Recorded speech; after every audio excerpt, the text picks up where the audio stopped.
My name is Alexander. Everyone knows me as Xander. I'm here in the United Kingdom. I'm here to see my dad, who raped my mother. How you doing? My name is Tawanda. I am here with my brother Xander. We are traveling from Australia. He's here to meet our sperm donor, who is currently in prison at the moment. I'm tagging along for the party, and just to check out the UK, just to see what the talent's like. You know what I mean? Just having a good time.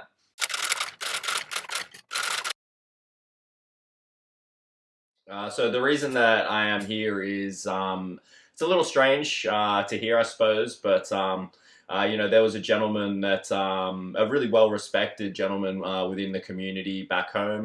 If you saw him on the street, you wouldn't really think much. I think he works at McDonald's or something like that.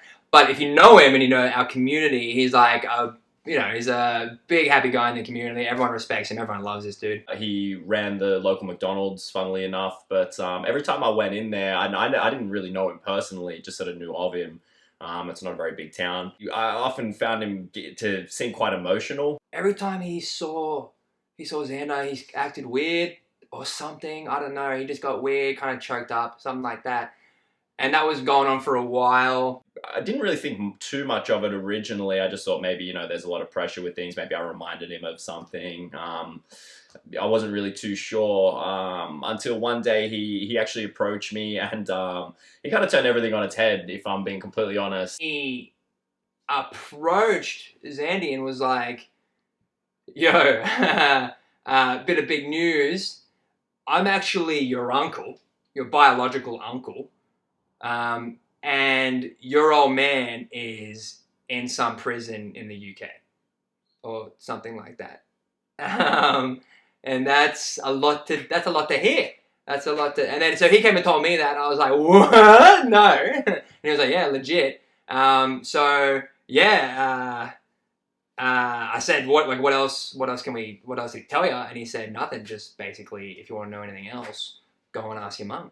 So yeah, I queried him as to sort of what was up with that, and why he was telling me this now, and what happened with my dad. And he was while being quite emotional and quite supportive, he really just kept urging me to ask my mother, and said I need to really hear everything from her.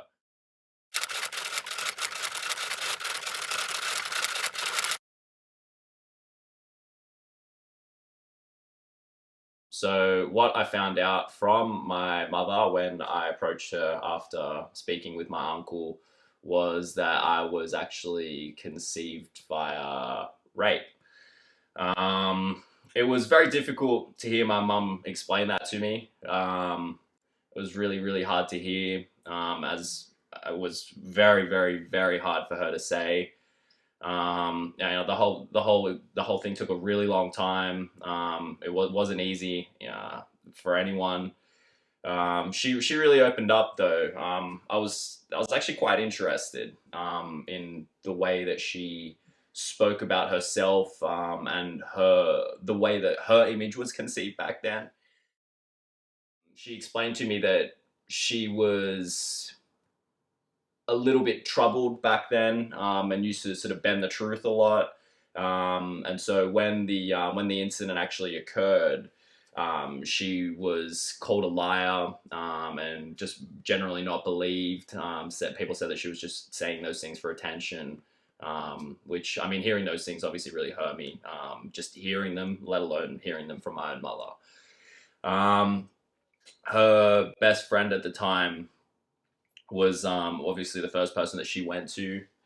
And her best friend really didn't believe the situation, then went to confront this guy, and he ended up raping her as well. And that best friend is my mother. And so I was conceived, obviously, originally, and then from the second rape, my half-brother Tawanda was conceived. Obviously, both mine and Zandy's mum were Catholic. They're raised Catholic, so abortion, not a thing. No way that was going to happen. So, down the track, my brother and I popped up, and we're 2 days apart, funny enough, which is pretty cool. So yeah.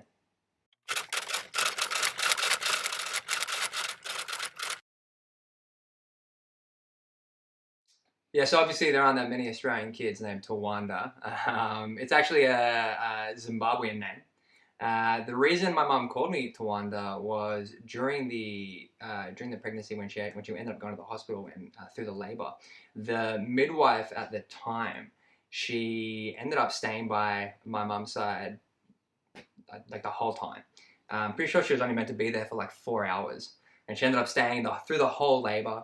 They ended up obviously talking, getting to know each other. So it turned out she had actually gone through 3 to 4 miscarriages, and her husband unfortunately was killed by, I think, like crack addicts or some form of scum somewhere.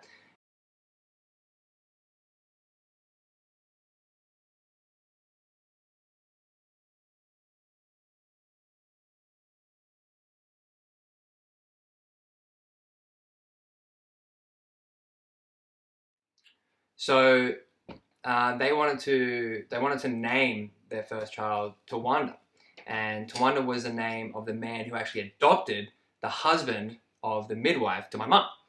The reason, it's a crazy story, to be honest. He was homeless as a child, the husband, and this guy walked past, and he dropped $5 out of his wallet or pants or whatever, right in front of the husband as a kid, and he picked it up and quickly ran up to him and went, "You dropped your money."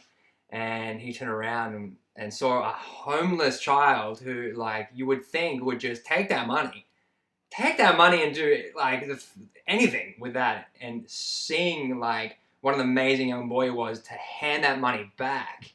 I guess that was all it took. And he adopted him like pretty much right then and there.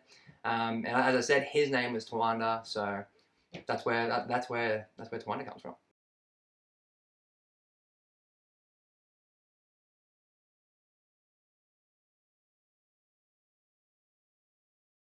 So funnily enough, the midwife and my mum are actually still very, very close friends. The midwife actually stuck around the entire time after that. She was a big stable figure in my life. I saw her a lot. Like I said, I call her Arnie. There was actually this one time where we were at school, and the way it works is all the kids in primary school have to stand at the front of the school at the end of class, at the end of the day, and wait for their parents to come pick them up. So everyone had been picked up. It was just me and this one other kid, and he was a black kid. And we were there, and the teachers saw Arnie coming down and started saying how how the other kid there was such a good kid, and he was being so polite and so nice and doing great and stuff, and she must be so proud of how well that he's doing and stuff.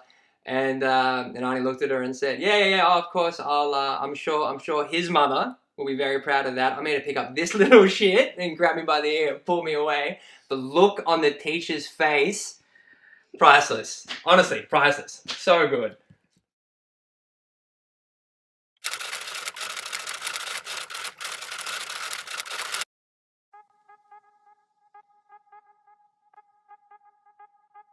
Cool story with how Danny and I met. Basically, we were at a festival together, but not together. I actually didn't know he was my brother when I met him. We didn't actually know each other at the time. We're at a festival, and I was with this chick, and he was with whoever he was with. And obviously, when you're seeing a band or something, the whole crowd ends up, coming together like that. So we're kind of in this mosh, and then I push the girl I'm with, play push. I push her, and she ends up running into someone, hitting into someone, and they turn around, and that someone is Xander. I felt someone get pushed into the back of me. I turned around to light him up, obviously. I turned around to see what was up. And there he was. I mean, honestly, the main thing, we were a little bit younger then, So the main thing that really stuck out was honestly the first thing I thought when I turned and looked at him was, Jesus, this guy looks exactly like me. So it was real crazy. And so he also happened to be with a girl who was, I mean, yeah, she was fine. So I was like, it is in my best interest to hang with this man. So we started talking. He's instantly captivated by the size of my friend's huge boobs. So he ended up just kind of sticking around, basically. But no, we ended up becoming pretty good friends after meeting each other at that concert, and then we just started hanging out a little bit after that. We lived close as well, which was kind of cool. And then, yeah, I'm not sure how long after that, but eventually, like, because he was coming over a bit, and one day Mum was like, listen, you know, Xander, the friend of yours, of course, she sat me down and was like, turns out he's your half brother. And just like, to hear that you're at this time your best mate's your brother, man, that's like Christmas came early. That's sick. I'm like, what? That's insane. But then obviously, like, when you start questioning that sort of stuff, like, the reasoning behind it's obviously like messed up. So really cool thing to happen. But yeah, a lot of dark history behind that.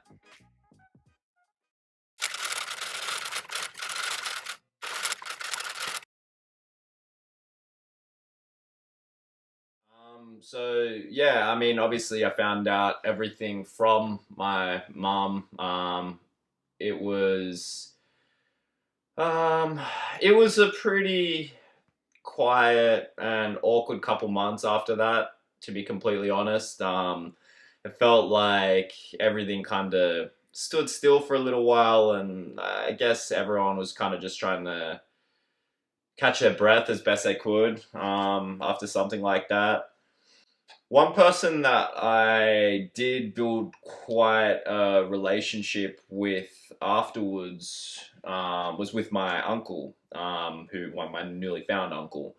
Um, you know, he's been a very very positive influence in a lot of people's lives in our community. He has a very very good reputation. Even when I didn't really know him, he just has he has a positive light about him.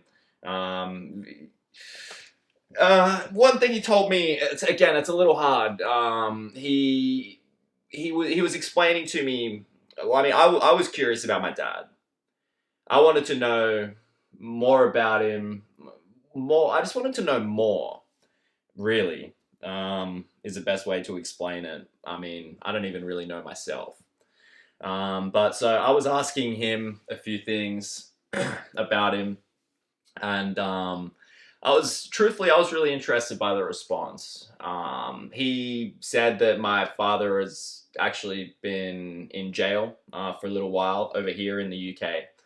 And he said that he is a completely different man. He said that prisons changed him. He said that when he knew him when he was younger, he didn't want anything to do with him. But now he actually vouched for him. He actually spoke. He didn't speak highly of him, but he spoke. He didn't speak ill of him. And so I was really curious. I'm, lucky enough to be in a position where I have the opportunity to come across the world, and have some questions that I want answered. It's something I want to do. It's something that I feel I'll benefit from. And it's something that I think at this point in my life, it's something that I need. I didn't give a damn about this guy. He can really rot in jail for the rest of his life for all I care, man. I'm not here to see him or anything like that. Like, it's disgusting what he's done. It's like unforgivable what he's done. He's like I can't even begin to think of the sort of hell that my mum's been put through, that Xander's mum's been put through this whole time. You know what I mean? You can't just expect that sort of stuff to go away. Time doesn't heal that sort of stuff. You know what I mean? I've got friends back home that have gone through this as well, and they've told me about it, and you know what I mean, like, and it's just, I've just watched them change. I've just watched them just sink into a hole of despair, and it's like, and it's horrible to watch, to sit back and watch. And the worst part is, these people aren't getting these people aren't getting caught. They're still out there. You know what I mean? And it's good. It's good that he's finally been caught, and he's finally in jail, and he can stay there for as long as he needs to. Because I don't want to know that kind of guy is out in this world doing whatever he wants to anyone. Nah, man, nah. When I told my mom about that, that's a different story. How do you think your mum is going to feel when you tell her that you want to go and meet the man that raped her? It was probably the hardest conversation I've had in recent memory, or in any memory. I mean, she understood. She understood what I was saying. I think that's part of the part that makes it so hard, is that she really understood what I was saying, but I just know how much it hurt her. I know how much it hurt her, and to put someone through that again, especially your own mother, is exhausting, for lack of a better word. But I mean, we ended up, it wasn't one conversation. We didn't have just one conversation. We had multiple, and they gradually got clearer. The sides of understanding on both sides eventually did become joined. She's terrified. She's wanting to bury her head in the sand as much as possible. She doesn't really want to know anything, but at the same time, she wants to know that I'm all good. So, you know, this is something I don't know if I'll be able to forgive myself for. So basically, Zandy was like, "That's it. I need to find out some stuff. I have some questions I need answering, all that sort of jazz. I'm gonna jump on a plane and go to the UK, and try and see if I can, just work out a bit about this dude's life and all that stuff. I don't know, whatever. I don't know. I don't really give a crap about this dude, I gotta be honest.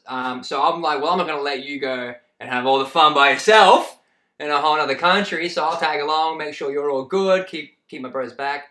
But also, man, you know, have a good time. This is my first time here in the UK. I want to see what it's like. I want to see what the vibe's like. I just want to have a good time. So I'm here to hang out. I'm here to just party, you know.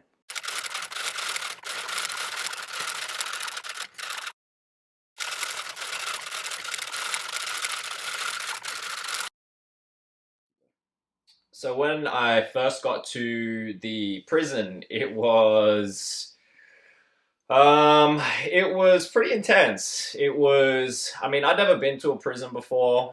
I mean, I guess it was kind of just exactly as I imagined it would be. Cold, and like, there was nothing stimulating at all to see. Yeah, very plain, very cold, very uninviting. I was nervous as hell personally, so I mean, I guess that probably didn't help. Just the air about it, the atmosphere in there was very, very tense. But yeah, so I walked in, signed in, did all that sort of jazz. I had to wait a couple minutes, and then they took me over to a separate area. The lady asked me who I was here to see, so I said that I'm here to see. My heart's racing, obviously. I walk up to meet him.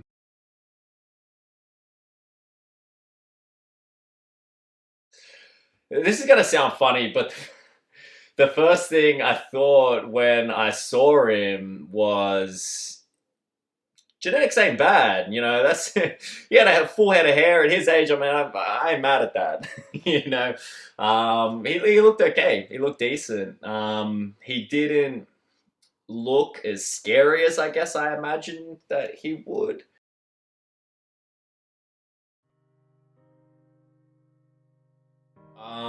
So the first thing I asked him was if he knew who I was. He said that he didn't know, which honestly is understandable because, I mean, I suppose he wouldn't have seen me before. So I explained who I was to him, and he just straight told me he didn't have any kids. So I brought up that he was obviously in prison for rape. I then went on to ask if he had raped anyone while he was living in Australia. The response I got was disappointing, to say the least. Terrifying in a way as well. Just a really shitty response. So basically he told me that rape doesn't exist. He told me that he doesn't believe in rape. He said that if I know you want me, and everyone else knows that you want me, then how could a thing like that be rape? So basically, as soon as I heard that, I really wanted to just get up and leave. But I mean, I've come this far, so I wanted to. I don't know why, but I wanted to see it through. Then I asked him about what he would feel if then, okay, so he's doing one of these not rape things. So how does he feel then about conceiving a child and then looking after that instead of taking that responsibility? You know, so if it's not rape, then maybe you just have kids. And he said that he shouldn't be held accountable and shouldn't have to be responsible for something for his whole life when he only put in 30 minutes of work. And the next thing that I asked him was, and I mean really now, after I'd asked the first couple of questions, I kind of knew that every question I asked him after that was just going to be things that I didn't want to hear. But, you know, alas, I asked him how many people he slept with then. And he told me that he had lost count. He told me that he used to have a list of people, but he lost that somewhere in between 70 and 80. And so from then on, he didn't know, but he had estimated that it would be quite a bit higher than that by now. The next thing I asked him was if he knew who my mother was. He guessed wrong almost 40 times. Each time he seemed to really have a memory of each individual person, which kind of, now that I think about it, is that's probably the most fucked up part, to be completely honest, is that he actually remembered so many different women's names in there. He mentioned Tawanda's mum at one point. He guessed that wrong. Next, I asked him if he felt bad or had any remorse for hurting those women. He told me that he hadn't hurt any women. He asked, how have I hurt women? By showing them a good time. How can I hurt someone when you're dressing in a way that's inviting me to come and have a good time?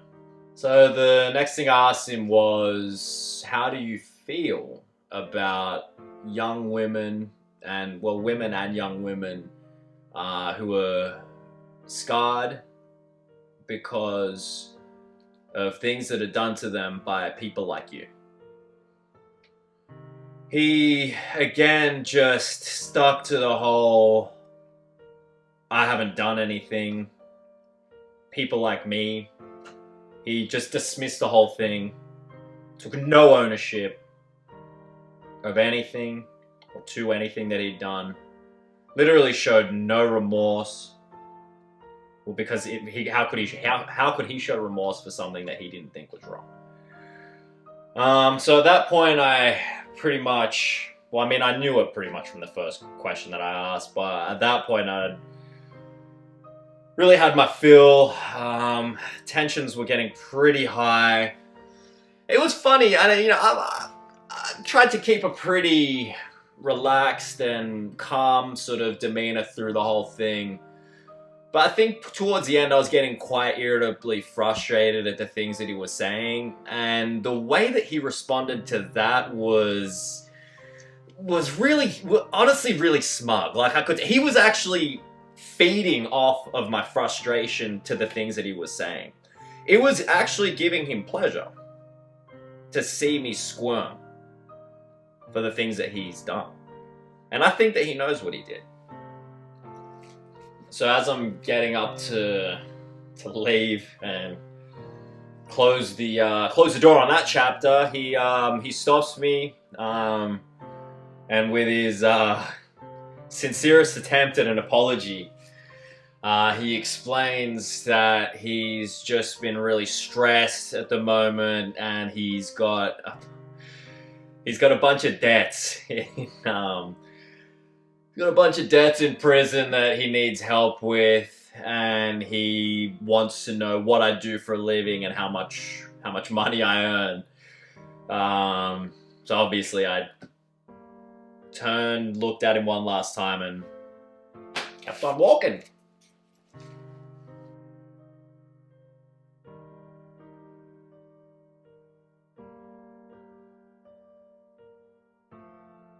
First person I wanted to talk to after the experience was definitely my uncle.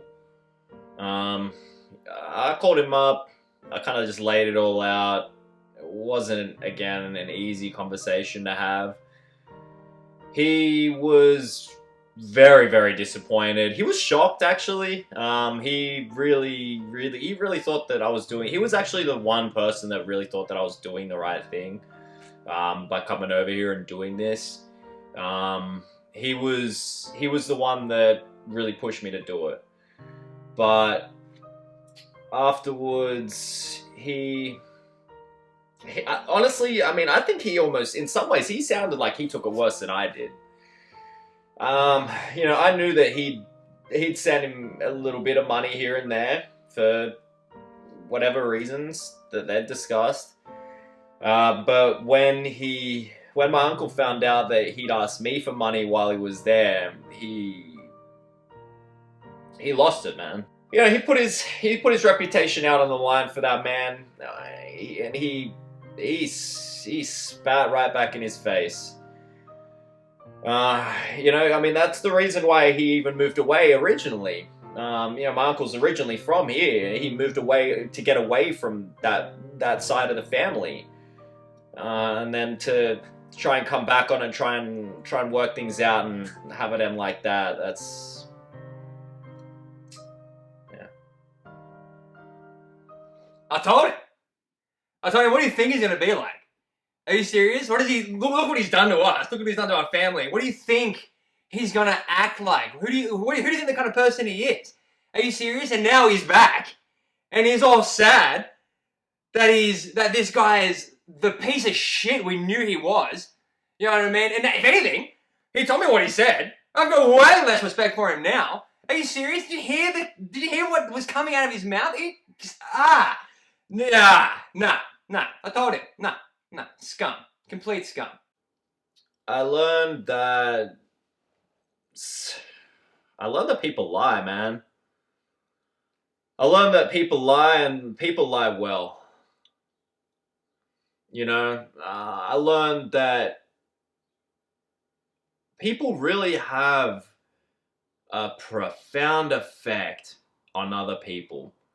And you really gotta think about what kind of impact the things that you say and do have on other people. Because that shit really fucks people up, man. And even if you think you're doing nothing wrong, even if you think that in your heart of hearts what you're doing is justified, is it justified for everyone involved? Is it really justified for everyone involved? Because I see a lot of fucking pain in people, and I'm feeling it now myself. And it's exhausting. It's just exhausting. Don't get me wrong, this has been a great experience. Like, I came here in the end just to sort of hang out, party, see what the UK vibe was like. And I did that. I had a good time, even though Zandy would put a bit of a downer on it in the last the last part of it. But you know, what can you expect? Still keen to go home. Keen to go home and see Mum again and see Aunt Tando and all that. Like, honestly, the cool thing about this though is we did, like, both me and Zandy, we got a pretty sick uncle out of it, out of nowhere, which is sick. Hooks us up with Mackey's, which is awesome as well. So yeah, no, it should be good. Heading back home should be good. This has been, I won't forget this trip. This has been yeah, pretty crazy. Dad, don't call him Dad. Fuck him. Would I keep in touch with anybody from that side of the family? No, I would not. I mean, I haven't really interacted with them or know much about them, but I know that the man they're supporting is a real piece of shit, and I know that that's just negativity that I don't need in my life. My uncle is something completely different. That's actually one positive that I would say I'll take from this, is I've gained a relationship with a very strong and very, very caring man. You know, now I was happy with my family life back home before, but you know, now I've got, I know that there's a man out there that has my back, and if that's from my father's side, then that is what it is. But yeah, I'm happy to take that from this. So it's I didn't get nothing out of the experience. Fucking.